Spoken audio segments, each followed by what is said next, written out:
ক্বালা রাসূলুল্লাহ সাল্লাল্লাহু আলাইহি ওয়াসাল্লাম, নবীজি বলেন, মা বাসাল্লাহু নাবিয়্যান ইল্লা রাআল গানাম। আল্লাহ পাক রব্বুল আলামিন এমন কোন নবী দুনিয়াতে পাঠান নাই যে নবী মেষ চড়ায় নাই, ছাগল চড়ায় নাই। যত নবী দুনিয়াতে পাঠাইছে সবাই মেষ চড়িয়েছে, ছাগল চড়িয়েছে। ক্বালা আসহাবুহু, সাহাবারা বললেন, ইয়া রাসূলুল্লাহ ওয়া আনতা, আপনিও কি মেষ চড়িয়েছেন?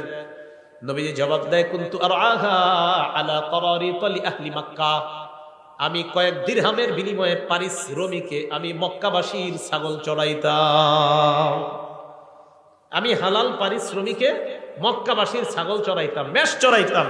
হালাল উপার্জনের জন্য নবীজি বলেন আমি মেষ চড়াইতাম। তাহলে হালাল উপার্জন করতেন নবীজি মেষ চড়িয়ে, কারণ রসুলদের খাদ্য হালাল হতে হবে। আমাদের নবীও বলেন যে আমি উপার্জন করতাম কিভাবে, মেষ চড়াইতাম, এর বিনিময়ে আমি কয়েক কিরাত দিরহাম পাইতাম। তাহলে নিজের উপার্জিত এই হালাল ইনকামটা, এটা যত কষ্টকর হোক, এটা যদি হালাল হয়, এটার মধ্যে আলাদা একটা শান্তি আছে। সহিহ বুখারী 2072 নম্বর হাদিসের বর্ণনা। আনিল মিকদাম রাদিয়াল্লাহু তাআলা আনহু قال قال رسول الله صلى الله عليه وسلم, মিকদাম রাদিয়াল্লাহু তাআলা আনহুর বর্ণনা, রাসূলুল্লাহ সাল্লাল্লাহু আলাইহি ওয়াসাল্লাম বলেন, হাদিসের অনুবাদটা মন দিয়ে শুনেন, মা আকালা আহাদুন তাআমান ক্বাত্তু খায়রাম মিন আইয়া আকুলা মিন আমালি ইয়াদিহি। কোন মানুষ তার হাতের উপার্জিত হালাল খাদ্যের চাইতে উত্তম খাদ্য আর কখনো খায় না। কোন মানুষ নিজের হাতের, নিজের কষ্টের উপার্জিত হালাল খাদ্যের চাইতে দামি খাদ্য, পবিত্র খাদ্য, এত উত্তম খাদ্য আর মানুষ খায় না। মানুষের কষ্টের হালাল উপার্জিত খাদ্যটা এটা এতটা দামি।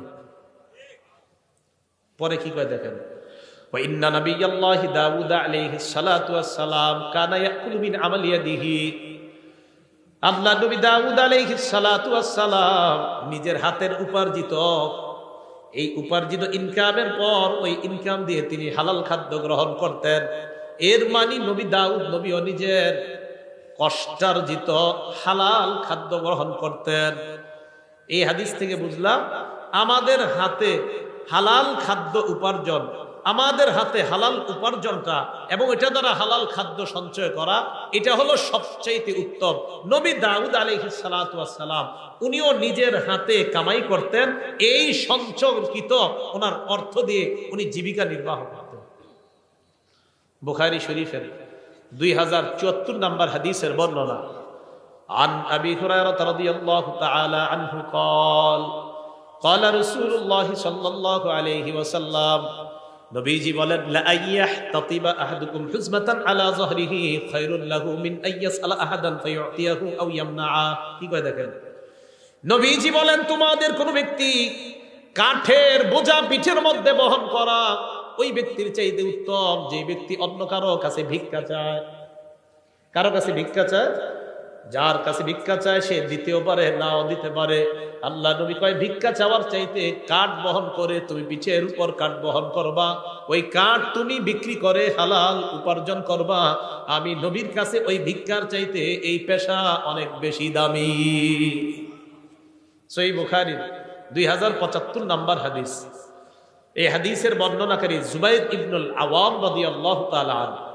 আনি জুবাইর ইবনুল আওয়াম রাদিয়াল্লাহু তাআলা আনহু قال قال رسول الله صلى الله عليه وسلم لا ان ياخذ احدكم احبله خير له من ان يسال الناس। কি কয় দেখেন, তোমাদের কোন ব্যক্তি রশি নিয়ে জঙ্গলে যাইবা, যাওয়ার পর লাকড়ি সংগ্রহ করবা, ওই লাকড়ি রশি দিয়ে বাঁধার পর ওই লাকড়ি বিক্রি করে হালাল উপার্জন করবা, এটা মানুষের কাছে চাওয়ার চাইতে অনেক দামি। তাহলে হালাল উপার্জন অন্য কারো কাছে ভিক্ষা করার চাইতে অনেক দামি।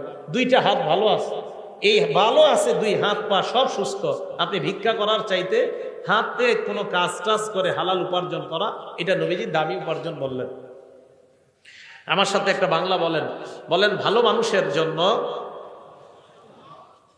ভালো সম্পদ কতই না উত্তম।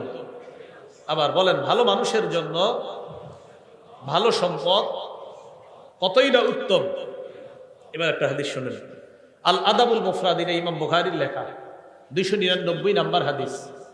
আমর ইবনুল আস রাদিয়াল্লাহু তাআলা আনহুর বর্ণনা, তিনি বলেন, বাসাইলাইয়ান নবী সাল্লাল্লাহু আলাইহি ওয়াসাল্লাম, আমর ইবনুল আস রাদিয়াল্লাহু তাআলা আনহু বলেন, আল্লাহর নবী আমার কাছে সংবাদ পাঠিয়েছেন, ফাআমারানি আন আকুযা আলাইয়া সিয়াবি ওয়া সিলাহি সুম্মা আতিহি, আমি যেন যুদ্ধের পোশাক পরে অস্ত্রে শস্ত্রে সুসজ্জিত হয়ে আল্লাহ নবীর কাছে আসি, এই সংবাদ আমার কাছে পাঠাইছেন। আমর ইবনুল আস বলেন, ফাআলতু ফাআতাইতুহু ওয়া হুয়া ইয়াতাওয়াদ্দা, আমি যুদ্ধের পোশাক পরলাম, অস্ত্রে শস্ত্রে সজ্জিত হয়ে আল্লাহ নবীর কাছে গেলাম, গিয়ে দেখি আল্লাহ নবী ওযু করে। নবীজির কাছে যাওয়ার পর ফাসআদা ইলাইয়াল বাসার, নবী আমার দিকে এইভাবে মাথা উঠায়া ভালোভাবে তাকাইলেন, গভীরভাবে আমাকে দেখলেন। আবার বলছি, আমি নবীজির কাছে গেলাম, নবী ওযু করতেছে, আমি যাওয়ার পর নবী গভীরভাবে আমার দিকে তাকায় রয়েছে অনেকক্ষণ। সুম্মা তাআ, এরপর মাথা নিচে নামাইছে। এরপর আল্লাহ নবী আমাকে বলেন, ইয়া আমর, ইন্নী উরিদু আন আবআসাকা আলা জাইশিন ফায়ুগনিমুকাল্লাহ, আমি তোমাকে একটা সেনাবাহিনীর প্রধান বানিয়ে পাঠাইতে চাই। আমার আশা ওই বাহিনীর সাথে যাওয়ার পর যুদ্ধ করবা, আল্লাহ অনেক গনিমতের মালের মালিক তোমাকে বানাবেন। আমর ইবনুল আস এটা যখন শুনলেন, নবী বললেন, ওয়া ইন্নী আরগাবু লাকা মিনাল মালি সালিহা, আমার আশা তোমার যেন কিছু ভালো সম্পদ অর্জন হয়, এটা আমার আশা। আবার বুঝবেন, নবীজি বললেন, আমর, আমার আশা তোমার যেন কিছু ভালো মাল হয়, সম্পদ হয়, এটা আমার আশা, তাই তোমাকে আমি যুদ্ধে পাঠাইতেছি, এবং আমার আশা এই যুদ্ধে আল্লাহ তোমাকে অনেক নিয়ামত দান করবেন। আমর ইবনুল আস বললেন, ইয়া রাসূলুল্লাহ, মা আসলামতু রাগবাতান ফিল মাল, হুজুর আমি তো সম্পদ অর্জন করার জন্য ইসলাম গ্রহণ করি নাই। সুবহানাল্লাহ। ইন্নামা আসলামতু রাগবাতান ফিল ইসলাম, আমি ইসলাম গ্রহণ করেছি ইসলামের আকর্ষণে। ফাকুনু মা রাসূলিল্লাহি সাল্লাল্লাহু আলাইহি ওয়াসাল্লাম, আমার আশা আমি ইসলাম গ্রহণ করার পর আল্লাহ নবীর সাথে থাকতে পারবো, এই আশায় আমি মুসলমান হইলাম। নবীজি বললেন, আমর, নি'মাল মালুস সালিহু লিল মারইস সালিহি, ভালো মানুষের জন্য ভালো সম্পদ কতই না উত্তম। সুবহানাল্লাহ। তুমি একজন ভালো মানুষ, তোমার জন্য ভালো সম্পদ হওয়া, এই ভালো মানুষের জন্য ভালো সম্পদ হওয়া কতই না উত্তম। তাহলে এটা আমার কথা না, এটা নবীজির কথা। ভালো মানুষের জন্য ভালো সম্পদ, এটা কতই না উত্তম। তুমি একটা ভালো মানুষ, তোমার জন্য ভালো সম্পদ হওয়া, এটা অনেক উত্তম, এটা অনেক নেয়ামতের। তাই আমি চাই কিছু হালাল সম্পদ, কিছু হালাল মাল তোমার হয়ে যাক। ভালো মানুষের হালাল মাল হওয়া এটা দোষণীয় না, বরং ভালো মানুষের ভালো সম্পদ হওয়া এটা কতই না উত্তম, এটা আল্লাহর পক্ষ থেকে তার জন্য নিয়ামত। আল্লাহ আমাদের সকলকে হালাল উপার্জন করার তৌফিক দান করেন। এবার আসেন হালাল হারামের ব্যাপারে কিছু কথা। হালাল উপার্জন বা হালাল খাদ্য খাওয়ার জন্য আল্লাহ আদেশ করেছেন। কে আদেশ করেছেন? এটা সব মানুষদেরকে আদেশ করেছেন। সূরা বাকারা 168 নম্বর আয়াতে আল্লাহ বলেন, ইয়া আইয়ুহান নাস কুলু মিম্মা ফিল আরদি হালালান তাইয়্যিবা, হে মানুষ, পৃথিবীর মধ্যে যা হালাল পবিত্রতা তোমরা খাও। এই আয়াত নাযিল হওয়ার পর সাদ ইবনে আবি ওয়াক্কাস রাদিয়াল্লাহু তাআলা আনহু আল্লাহ নবীকে বললেন, উদউল্লাহ লি আইয়াজআলানি মুস্তাজাবাদ দাওয়া, ইয়া রাসূলুল্লাহ, আল্লাহর কাছে দোয়া করেন আল্লাহ যেন আমাকে মুস্তাজাবুদ দাওয়া বানায় দেয়। বলেন মুস্তাজাবুদ দাওয়া, বলেন। মুস্তাজাবুদ দাওয়া মানে দোয়া করার সাথে সাথেই কবুল হয়ে যাবে। নবীজিকে বললাম, হুজুর আপনি আমার জন্য দোয়া করেন যেন আমি দোয়া করার সাথে সাথেই আমার দোয়া কবুল হয়ে যায়, আল্লাহ যেন আমারে এমন বানায় দেয়। তো এদেরকে বলা হয় মুস্তাজাবুদ দাওয়া। বলেন কি বলা হয়? নবীজি বললেন, ইয়া সাআদ আতিব মাতআমাক তাকুন মুস্তাজাবাদ দাওয়া, সাআদ হালালটা পবিত্র করো, সাআদ খাবারটা পবিত্র করো, সাআদ খাবারটা পবিত্র করো, সাআদ হালাল খাদ্য খাও, তাকুন মুস্তাজাবাদ দাওয়া, পেটে হালাল ঢুকাও, তুমি মুস্তাজাবুদ দাওয়া হয়ে যাবা। পেটে যদি হালাল খাবার যায়, আল্লাহর কাছে যা বলবা আল্লাহ তাই কবুল করবেন। হালাল খাও, হালাল খাও, মুস্তাজাবুদ দাওয়া হয়ে যাবে। তাহলে বলেন দোয়া কবুলের জন্য শর্ত কি? খাওয়া হালাল, ভিতরে হালাল, হালাল ঢুকাইতে হবে। সূরা নাহল 114 নম্বর আয়াত আল্লাহ বলেন, ফাকুলু মিম্মা রাযাকাকুমুল্লাহু হালালান তাইয়্যিবা। আল্লাহ যে রিজিক তোমাদেরকে দিয়েছেন তা থেকে পবিত্র হালাল যে রিজিক তা তোমরা গ্রহণ করো। ওয়াশকুরু নি'মাতাল্লাহ, এবং আল্লাহর নিয়ামতের শুকরিয়া আদায় করো। বলেন আমার সাথে, হালাল খাবো, বলেন আর আলহামদুলিল্লাহ বললেন। হালাল খাবো, শুকরিয়া আদায় করবেন। তো আল্লাহ বলেন তোমরা হালাল খাও আর শুকরিয়া আদায় করো, হালাল খাও, শুকরিয়া আদায় করো। আর হালাল খেয়ে যত শুকরিয়া আদায় করবেন তত আপনার নেয়ামত আল্লাহ পাক রব্বুল আলামিন বাড়িয়ে দিবেন। হালাল খাদ্যের জন্য আল্লাহর কাছে দোয়া করবেন। তিরমিজি শরীফের 2361 নম্বর হাদিসের বর্ণনা, ক্বালা রাসূলুল্লাহ সাল্লাল্লাহু আলাইহি ওয়াসাল্লাম, নবীজি বলেন, আল্লাহুম্মা জাআল রিজকা আলি মুহাম্মাদিন কুতা। নবীজি আল্লাহর কাছে দোয়া করতেন, আল্লাহ মুহাম্মদ সাল্লাল্লাহু আলাইহি ওয়াসাল্লামের পরিবারের জন্য জীবন ধারণের উপযোগী হালাল খাদ্যের ব্যবস্থা করে দেন। সুখী মানুষের তিনটা অবস্থা নবী বলছেন। একজন মানুষের মাঝে 3 গুণ পাওয়া গেলেই সে সুখী। বলেন কয় গুণ? 3টা গুণ যদি আগামীকাল সকালে আপনার মাঝে পাওয়া যায় তাহলে বুঝবেন আগামীকাল আপনি সুখী। কয় গুণ? হ্যাঁ, কালকে পাওয়া গেলে কালকেই সুখী। দলিল তিরমিজি শরীফের 346 নম্বর হাদিসের বর্ণনা, 2346। ক্বালা রাসূলুল্লাহ সাল্লাল্লাহু আলাইহি ওয়াসাল্লাম, নবীজি বলেন, মান আসবাহা মিনকুম আমিনান ফি সিরবিহি। তোমাদের মধ্যে কোনো মানুষ যদি সকাল অবস্থা হয় এমন অবস্থায় তার পরিবার নিয়ে সে নিরাপদে আছে। 1 নাম্বার, তোমাদের মধ্যে যদি কারো সকাল এমন অবস্থায় হয় সে পরিবারের মধ্যে নিরাপদ, পরিবার সহ পুরা নিরাপদে আছে। 1। 2 নাম্বার, মুআফান ফি জাসাদিহি, শরীরটা সুস্থ আছে। 3 নাম্বার, ইনদাহু কুতু ইয়াউমিহি, তার কাছে একদিনের খাদ্য আছে। বলেন তো, 1 নাম্বার পরিবার নিয়ে সুখে আছে, 2 নাম্বার সুস্থ আছে, 3 নাম্বার কয়দিনের খাবার? নবীজি বলেন, কাআন্নামা হিজাত লাহুদ দুনিয়া, এই ব্যক্তির জন্য কেমন যেন পুরা দুনিয়ার সব কল্যাণ জমা করা হয়েছে। এই জন্য হালাল খাবেন আর দোয়া করবেন, হালাল খাবেন আর দোয়া করবেন। আরেকটা, হালাল খাবেন আর শুকরিয়া আদায় করবেন। আর আল্লাহ তো বলছে শুকরিয়া আদায় করবা, আমি আল্লাহ নিয়ামত আরো বৃদ্ধি করে দিব। আল্লাহ আমাদেরকে হালাল খাদ্য খাওয়ার তৌফিক দান করেন। সূরা তাহা 81 নম্বর আয়াতে আল্লাহ বলেন, কুলু মিন তাইয়্যিবাতি মা রাযাকনাকুম, আমি তোমাদেরকে যে খাদ্য দিয়েছি তার মধ্যে পবিত্র যেটা, এটা তোমরা খাও, পবিত্র খাদ্য তোমরা খাও। সূরা ইউনূসের 59 নম্বর আয়াতে আল্লাহ বলেন, কুল আরাআইতুম মা আনজালাল্লাহু লাকুম মিন রিজকিন ফাজআলতুম মিনহু হারামান ওয়া হালালা।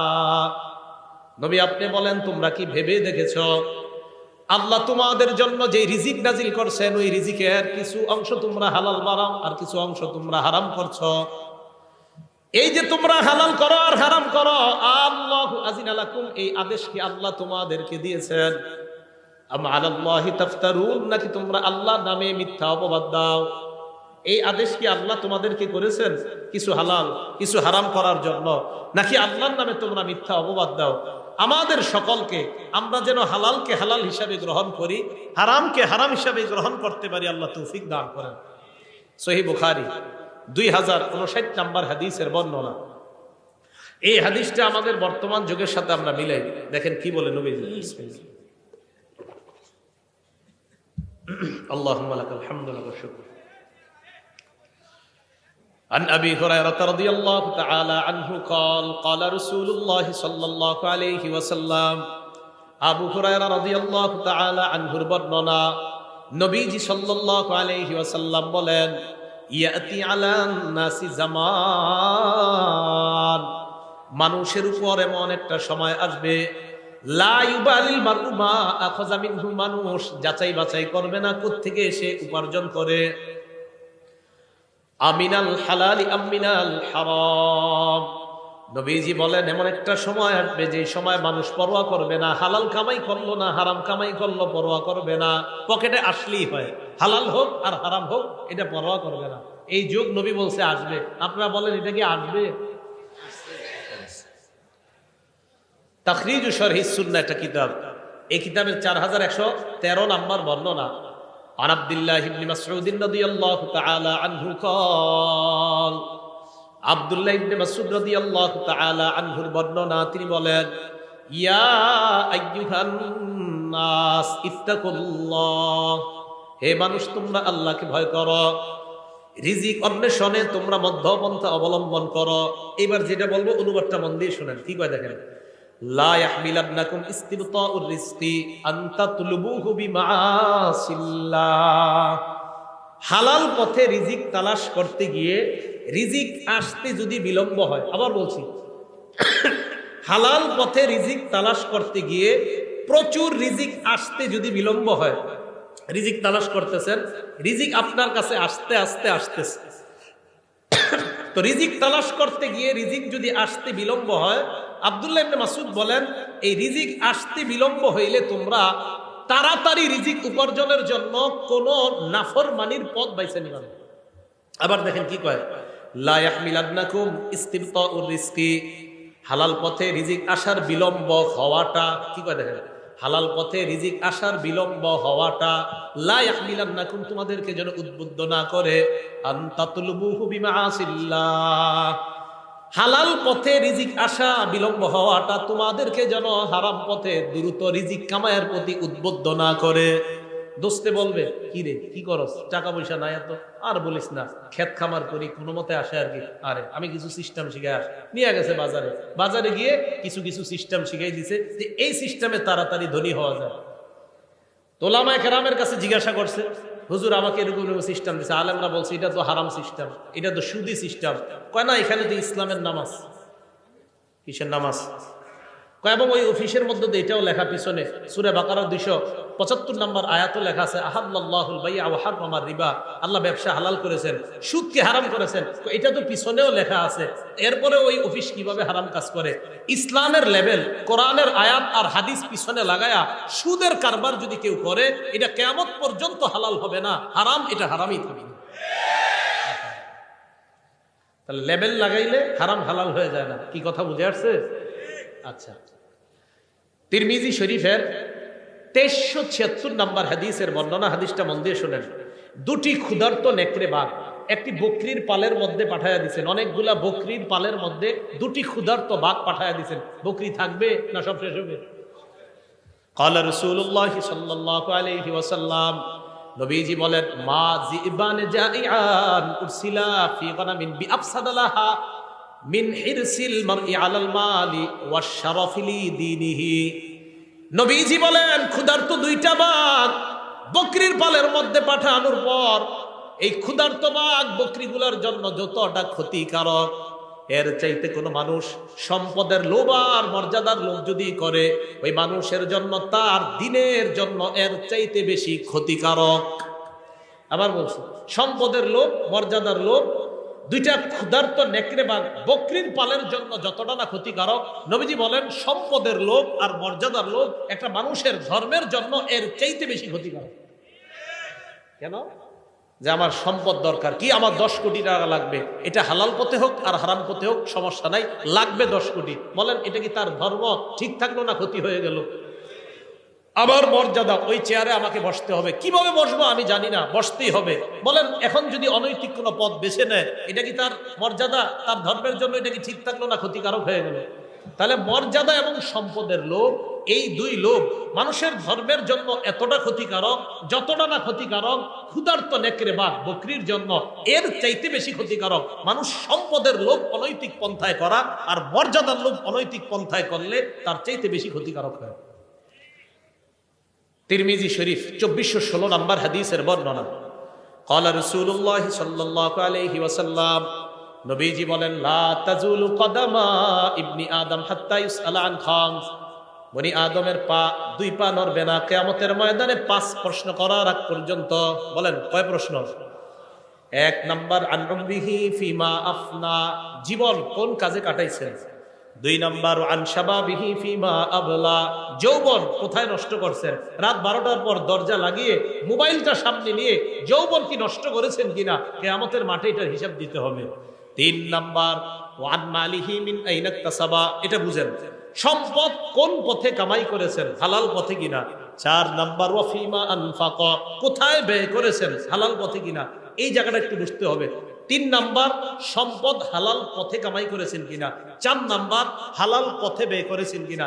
অনেকে মাশাআল্লাহ সম্পদ হালাল পথেই কামাই করে, করার পর এটা দিয়ে 58 ইঞ্চি একটা টেলিভিশন কিনে, তাহলে হালালটা লাগলো কোথায়? হারামে। তাহলে হালাল পন্থায় টাকা কামাইলেন আপনি, কামাই করার পর আপনি এবার এই হালাল টাকা দিয়া বিশাল বড় একটা স্ক্রিনের ব্যবস্থা করলেন সিনেমা দেখার জন্য, তাহলে টাকা কোথায় লাগাইলেন? এটার জবাব দিতে করতে হবে। তো 3 নাম্বার হালাল পথে কামাইছেন কিনা, 4 নাম্বার হালাল পথে ব্যয় করেছেন কিনা, 5 নাম্বার ওয়ান ইলমিহি ফিমা বিমা যা আমিলা ফিমা আলিমা, আপনি যা জানলেন সেই অনুযায়ী আমল করেছেন কিনা, এটা কিয়ামতের মাঠে জিজ্ঞাসা করা হবে। এই জায়গাটা একটু বুঝেন। একটু আগে আমি হালাল হারামের ওয়াজ করছি না, জোরে বলেন। সুদ কি? হালাল পন্থায় টাকা কামাই করে হারাম পথে ব্যয় করা, এটা কি জায়েজ না নাজায়েজ? এই যে আমার থেকে বিষয়টা জানলেন, একটা বিদ্যা জানলেন কিনা, জানার পরে যদি আপনি ঠিকমতো আমল না করেন কিয়ামতের মাঠে এটা জবাবদিহিতা করতে হবে। 5 নাম্বার প্রশ্ন, তুমি যা জানলা ওই জানা অনুযায়ী আমল করছো কিনা। এই যে এতক্ষণ পর্যন্ত আপনি জানলেন হালাল কোনটা হারাম কোনটা, এখন আমার থেকে যে জানলেন তার মানে একটা বিদ্যা জেনে ফেললেন, এই বিদ্যা অনুযায়ী সঠিকভাবে আমল করছেন কিনা এটা কিয়ামতের মাঠে আপনাকে জিজ্ঞাসিত হতে হবে। সুদ কি জানছেন নি? জোরে বলেন, সুদ কি? এটা কি জানছেন? তো খবর আছে। আল্লাহ বুঝার তৌফিক দান করেন। এখন আপনি সঠিক পথে চলার জন্য কি দরকার? আপনি যার সাথে চলাফেরা করবেন এই মানুষটা ভালো হতে হবে। বুঝেন নাকি? যার সাথে চলবেন তিনি কি হতে হবে? তিরমিজি শরীফ 1378 নাম্বার হাদিস, ক্বালা রাসূলুল্লাহ সাল্লাল্লাহু আলাইহি ওয়াসাল্লাম, নবীজি বলেন, আর রাজুলু আলা দীনি খালিলিহি ফালয়ানজুর আহাদুকুম মাইয়ু খালিল। নবীজি বলেন মানুষ তার বন্ধুর রীতিনীতির অনুসারী হয়। তোমাদের প্রত্যেকে যেন চিন্তা করে কাকে বন্ধু বানাও। সুদখোরকে যদি বন্ধু বানান আপনারও এটা সুদখোর বানাবে। বন্ধু কারে বানাইতেছেন এটা আপনি বুঝে শুনে বানাইতে হবে।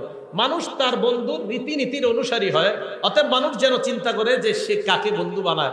আল্লাহ আমাদের জীবনে একজন প্রকৃত বন্ধু আল্লাহ আমাদেরকে ব্যবস্থা করে দেন।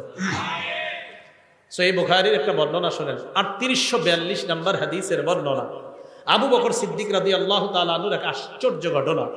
ওনার একজন গোলাম ছিল, আম্মা জান আয়েশা সিদ্দিকার বর্ণনা, কানা লি আবি বকর সিদ্দিক রাদিয়াল্লাহু তাআলা আনহু গুলাম কানা ইখরিজু লাহুল খরাজ। আবু বকর সিদ্দিক রাদিয়াল্লাহু তাআলা আনহুর একজন গোলাম, তিনি কর বের করতেন। আবু বকর সিদ্দিক রাদিয়াল্লাহু তাআলা আন এই কর যে বের করে আনতেন এটা থেকে তিনি খাইতেন। একদিন এই গোলাম কি করছে, ফাজাআ বিশাইইন, একদিন কি জানি একটা নিয়ে আসছে, আনার পর আবু বকর সিদ্দিককে বললেন এটা খান। আবু বকর সিদ্দিক এটা খাইলেন। খাওয়ার পর গোলাম বলে, আতাদেরি মা হাযা, আপনি কি জানেন আপনি কি খাইছেন? কয় কেন, কি হইছে? কয় কুনতু তাকাখানতু ফিল জাহিলিয়া, আমি জাহিলি যুগে গণনা করতাম, ভাগ্য গণনা করতাম। কি গণনা করতাম? ভাগ্য। কয় মা উহসিনুল কাহানা ইল্লা আন্নী খাদাতুহু, আমি ভাগ্য গণনা কিছুই জানতাম না, হুদাই মানুষের ধোঁকা দিতাম। আমাদের দেশেও বিভিন্ন ওভারব্রিজের নিচে বিভিন্ন জায়গায় জায়গায় ভাগ্য গণনা করা হয়। হয়তো 100 জনের মধ্যে একজনকে একটা কইছে, এটা কোনো মতে লেগে গেছে, ওই একজন গিয়ে আরো 10,000 রে বোকা বানায় এখানে নিয়ে আসে। এগুলা মিথ্যা কথা। এদের কাছে যারা যাবে তাদের ইমানের মধ্যে খতরা এসে যাবে। ভাগ্য গণনা এগুলো বিশ্বাস করবেন না। তো উনি বলেন, আমি মানুষের ধোঁকা দিতাম, হুদায় আমি ভাগ্য গণনা করতে পারতাম না। তো কি হয়েছে? আমি যার ভাগ্য গণনা করছি জাহিলি যুগে এরকম একজনের সাথে আমার দেখা হয়ে গেছে আজকে, উনি আমাকে এইগুলা দিছে, আমি আপনারে নিয়ে আসলাম আপনার কাছে। ওই ভাগ্য গণনার যে পারিশ্রমিক, এই পারিশ্রমিক আপনার কাছে আনছি, এটাই আপনি খাইছেন। আবু বকর সিদ্দিক কয় সর্বনাশ। ফাআদখালা ইয়াদাহু, মুখে হাত ঢুকাইছে। ফাকাআ কুল্লা শাইইন ফি বাতনিহি, পেটে যা ছিল মুখে হাত ঢুকায়া সব বমি করে ফেলায় দিছে। সব বমি করে কি করছে? ফালায়া দিছে। তাহলে কি বোঝা গেল? হারাম ওনার পেটে ঢুকবে আবু বকর সিদ্দিক রাদিয়াল্লাহু তাআলা আনহু, এটা উনি সহ্য করলেন না, এটা উনি বরদাস্ত করলেন না। এই জন্য আমার আপনার চ্যালেঞ্জিং হলো হালাল গ্রহণ করা, হারাম থেকে বেঁচে থাকা। বলেন কি গ্রহণ করা? হালাল গ্রহণ করা, হারাম থেকে বেঁচে থাকা। তাহলে আমরা হারাম থেকে বেঁচে থাকবো তো ইনশাআল্লাহ, হালাল খাদ্য গ্রহণ করবো তো ইনশাআল্লাহ। আজকে থেকে আমরা সুদী ভয়ঙ্কর, বর্তমানের সবচেয়ে ভয়ঙ্কর একটা অপরাধের নাম হলো হারাম খাওয়া। এই হারাম খাওয়ার মধ্যে একটা হারাম হলো সুদ খাওয়া। বলেন কি খাওয়া? আল আদাবুল মুফরাদের ৮ নম্বর হাদিস, একজন ব্যক্তি, বিখ্যাত ব্যক্তি তাবি, তার নাম কয়সালা ইবনে মাইয়াস। মনে থাকবেন, আমরা কয়সালা একটু মনে রাখলে চলবে, ইবনে মাইয়াস আর মনে রাখা দরকার নাই। কয়সালা ইবনে মাইয়াস তিনি বলেন, কুনতু মান নাজদাত, আমি যুদ্ধ বিগ্রহে থাকতাম। ওয়াকাদ আসাবতু যুনুবান লা আরাহা ইল্লা বিনাল কাবাইর, আমি কিছু গুনাহ করছি, এই গুনাহগুলো আমার কাছে কবিরা গুনাহ মনে হয়েছে।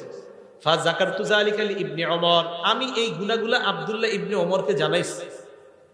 আব্দুল্লাহ ইবনে ওমর জানার পর বললেন, কি কি গুনাহ করছো বলো। তো আমি বললাম কাজা ওয়া কাজা, ওই গুনাহ। ইবনে ওমর বললেন, লাইসাত হাযিহি মিনাল কাবাইর, তুমি যে গুনাহের কথা বলছো এগুলা কবিরা গুনাহ না। প্রধানত প্রধান কবিরা গুনাহ অনেকগুলা, এর মধ্যে উল্লেখযোগ্য প্রধান কবিরা গুনাহ 9টা। বলেন কয়টা? এটা ইবনে ওমরের বক্তব্য রাদিয়াল্লাহু তাআলা। তিনি বলেন, 1 নাম্বার শিরকু বিল্লাহ, আল্লাহর সাথে শিরিক করা। 2 নাম্বার ওয়াকাতলু নাসামা, নর হত্যা করা, মানুষ হত্যা করা। 3 নাম্বার ওয়াকসফুল মুহসানা, সতী সাদী কোনো নারীর উপর মিথ্যা অপবাদ দেওয়া। 4 নাম্বার ওয়াকলুর রিবা, সুদ খাওয়া। 5 নাম্বার ওয়াকলু মালিল ইয়াতীম, এতিমের সম্পদ অন্যায়ভাবে ভক্ষণ করা। কি করা বলেন তো? এতিমের সম্পদ অন্যায়ভাবে ভক্ষণ করা। 6 নাম্বার ওয়াল ফিরারু মিনাজ জাহফি, জিহাদের ময়দান থেকে পলায়ন করা। 7 নাম্বার ওয়া ইলহাদুন ফিল মসজিদি, মসজিদের মধ্যে ধর্মদ্রোহী কাজ করা। 8 নাম্বার আল্লাযী ইস্তাসখিরু, ধর্ম নিয়ে উপহাস করা। 9 নাম্বার ওয়া বুকাউল ওয়ালিদাইনি মিনাল উকুক, আপনার নাফরমানির কারণে পিতামাতার চোখ দিয়ে পানি আসা, এটাও ভয়ঙ্কর 9 অপরাধের অন্তর্ভুক্ত। আপনি খারাপ আচরণের কারণে পিতা মাতার চোখ দিয়ে পানি আসা। এই 9টার মধ্যে আকলু রিবা, দেখেন সুদ খাওয়া আছে। বলেন সুদ খাওয়া আছে? তাহলে সুদের কথাটা এইখানে আনলেন। সহিহ বুখারী 766 নাম্বার হাদিস, সেখানে রাসূল সাল্লাল্লাহু আলাইহি সাল্লাম বললেন, ইজতানিবুস সাবআল মুবিকাত, 7টি ধ্বংসাত্মক অপরাধ থেকে বাঁচো। এর মধ্যে রাসূল সাল্লাল্লাহু আলাইহি সাল্লাম 4 নম্বরে সিরিয়ালে আকলু রিবা, সুদ খাওয়ার কথা বলেছেন। কি খাওয়া বলেন তো? সুদ খাওয়া। তাহলে সুদ এটা ভয়ঙ্কর অপরাধ, এটা হারাম খাদ্যের মধ্যে একটা ভয়ঙ্কর হারাম হলো সুদ খাওয়া। আল্লাহ আমাদের এই পুরা সমাজকে সুদ মুক্ত একটা সমাজ যেন সবাই মিলেমিশে আমরা সবাই গঠন করতে পারি, আল্লাহ তৌফিক দান করেন।